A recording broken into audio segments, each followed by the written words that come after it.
examen neurológico es una importante herramienta diagnóstica en medicina. A pesar de los impresionantes avances que existen en métodos diagnósticos para clínicos en neurociencias, no existe ningún método que supere la cantidad de información que se puede obtener a través de un adecuado examen neurológico clínico. En este video vamos a explicar cómo se realiza la exploración de los pares craneales, la fuerza motora y los reflejos. Para la exploración del nervio olfatorio, se le pide al paciente que con una mano tape una de sus narinas, mientras se le acerca a un objeto con un olor que pueda identificar. Se repite la acción con la otra narina. Al final de la exploración se le pregunta al paciente si logró identificar el olor con ambas narinas y en igual intensidad. La exploración del par óptico comprende 4 partes: agudeza visual, visión de colores, fondo de ojo y campo visual. Para evaluar la agudeza visual, se le coloca al paciente frente a la carta de Snellen a una distancia de 6 metros y se le pide que con una mano se tape un ojo y que lea una fila. P, E, C, F, D. Y con la otra mano que se tape el otro ojo. E, D, F, C, Z, P. Y al final se le pide que identifique los colores que están. Rojo, verde. Para evaluar el fondo de ojo se necesita el oftalmoscopio. Acercamos la luz al ojo del paciente y revisamos lo que se encuentra. Lo primero que debemos identificar es la papila. Si no se localiza de inmediato, debemos encontrar un vaso retiniano y seguir su trayecto hasta que su calibre se torne mayor. Tercer par craneal o oculomotor. Este va a inervar los músculos extrínsecos de los ojos. Para evaluar este par vamos a tener lo que es el reflejo motor, consensual y de acomodación. Aquí vamos a ver la contracción de las pupilas. Para evaluar el reflejo motor, primeramente el médico se va a poner al lado derecho del paciente. Vamos a tener una luz, preferiblemente de color blanco. No vamos a incidir la luz directamente en los ojos, sino de manera que venga desde atrás de la cabeza. ¿Qué vamos a observar aquí? Vamos a observar la miosis de la pupila. Para evaluar el reflejo consensual, el médico se va a ubicar al lado derecho del paciente y le va a pedir que lleve su mano del lado pulgar y la coloque sobre la nariz. Vamos a incidir la luz, como ya dijimos, no directamente, sino desde hacia atrás de la cabeza. Incidimos con la luz y vamos a ver la miosis de la pupila del ojo del lado contrario.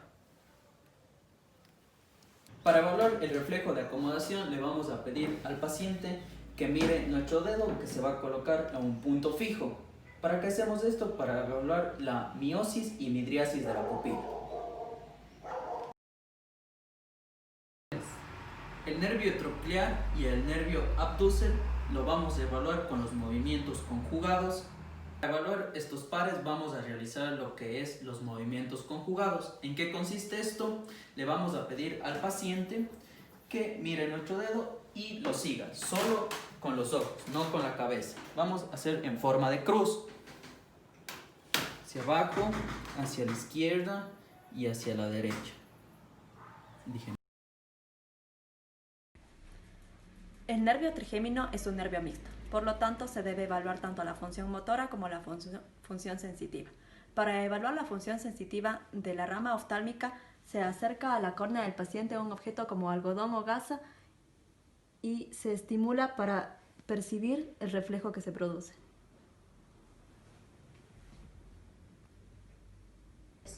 A continuación, para evaluar la función sensitiva de esta misma rama, se estimula la piel por encima de las cejas.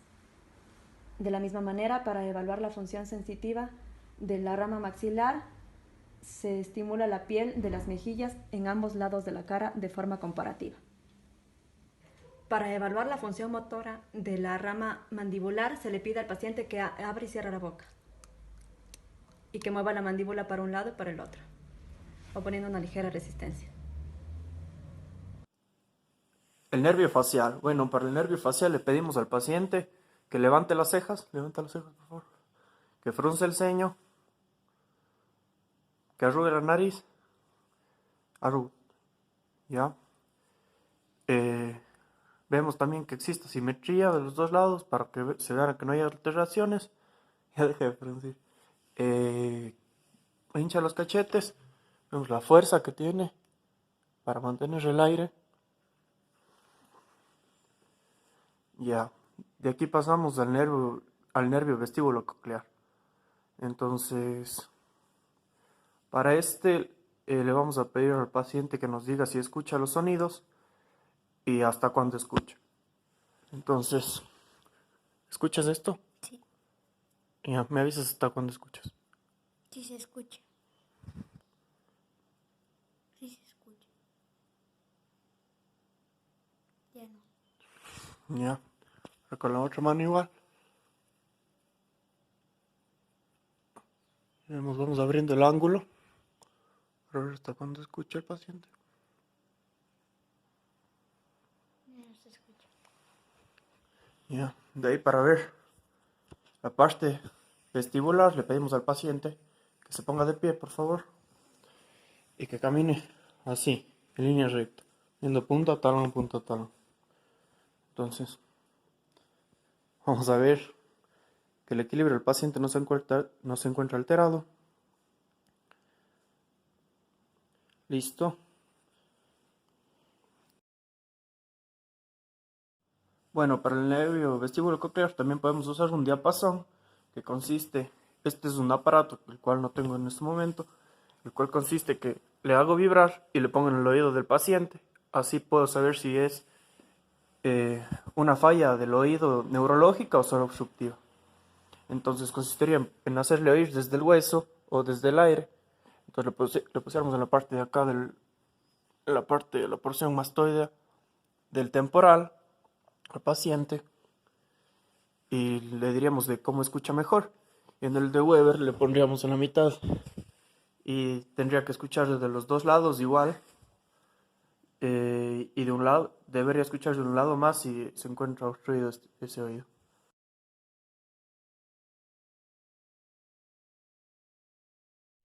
Ahora vamos a continuar con la exploración del noveno par craneal, es decir, el nervio glosofaringeo. Este es un nervio mixto, es decir, tiene fibras sensitivas, motoras y vegetativas. Para la técnica de exploración vamos a pedir a nuestra paciente abrir la boca, abrir bien la boca y decir A. La respuesta normal es la contracción de la pared posterior de la faringe. Y ahora vamos a continuar con el reflejo faríngeo, para lo cual vamos a utilizar un depresor y vamos a explorar la pared posterior de la faringe.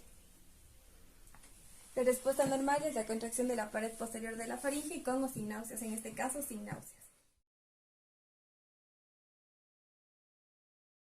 Ahora continuamos con la exploración del décimo par craneal. Este es un par mixto, tiene fibras sensitivas, motoras y vegetativas. La técnica de exploración consiste en observar la úvula y el velo del paladar, para lo cual podemos aprovechar la exploración del noveno par craneal en el fenómeno de Vermet, pero en este caso vamos a repetir. Pedimos a nuestra paciente abrir la boca y decir A. Y observamos la úvula y el velo del paladar derecho e izquierdo. También necesitamos observar el reflejo faríngeo, pero en este caso ya lo realizamos en el noveno par craneal.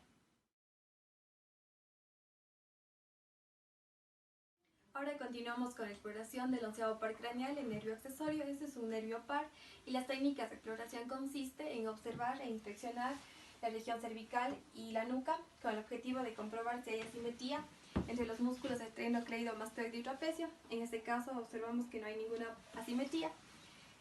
Pedimos a nuestra paciente elevar los hombros contra la resistencia de nuestras manos, observando la fuerza de cada músculo trapecio. Ahora procedemos a pedir a nuestra paciente que rote la cabeza. Ponemos nuestra mano sobre su mentón y le pedimos que rote hacia el lado opuesto, observando el músculo esternocleidomastoide. Igual procedemos a realizar en el lado contrario. Pedimos a nuestra paciente asimismo que rote la cabeza hacia el lado opuesto, observando el músculo esternocleidomastoide.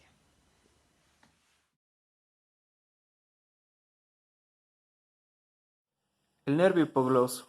Para el nervio hipogloso le pedimos a nuestro paciente que saque la lengua, que la mueva a la izquierda, a la derecha, ya. Le pedimos que meta la lengua, que empuje con el cachete mi dedo el otro y vemos la fuerza muscular de la lengua. Eso sería todo.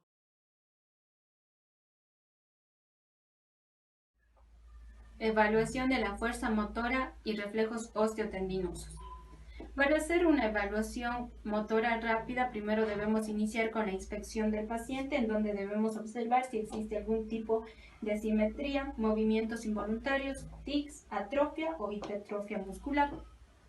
Para esto debemos tener en cuenta la escala de The Medical Research Council, que va del 0 al 5, en donde 0 es cuando hay una ausencia total de movimiento, 1 cuando hay una contracción leve, 2 cuando hay contracción, un arco parcial de movimiento y vence la gravedad, 3 cuando hay contracción, un arco completo de movimiento y vence la gravedad, 4 cuando hay contracción, arco completo de movimiento, vence la gravedad y algo de resistencia.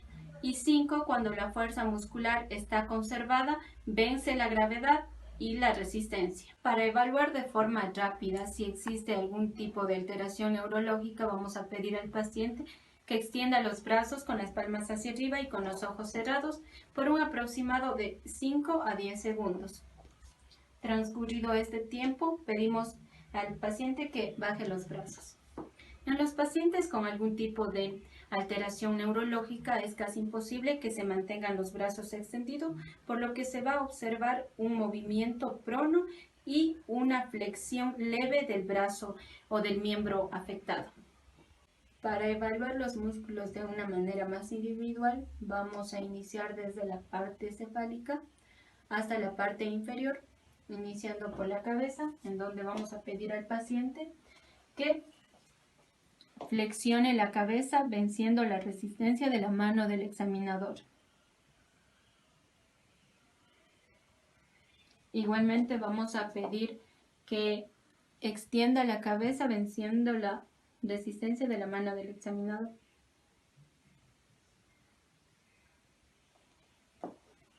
También vamos a pedir que gire la cabeza hacia un lado venciendo la resistencia. Igual del lado contrario.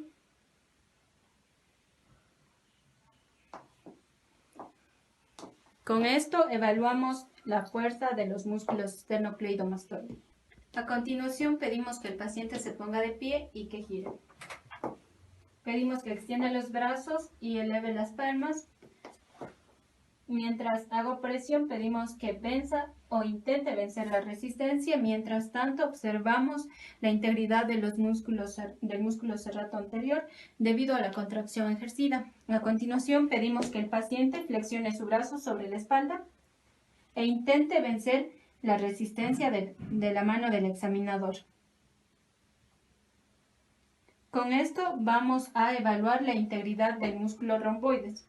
A continuación, pedimos al paciente que venza la resistencia y trate de elevar los brazos. Con esto evaluamos la integridad del músculo supraescapular. A continuación pedimos que el paciente extienda los brazos y que intente vencer la resistencia puesta por el examinador. De igual manera evaluamos el miembro contrario, haciendo que venza la resistencia. Con esto vamos a evaluar lo que es la integridad de la parte posterior del músculo deltoides. También vamos a pedir que el paciente haga puños y los mantenga unidos y se resista a la fuerza ejercida por el examinador. Con esto vamos a evaluar la integridad del músculo pectoral mayor.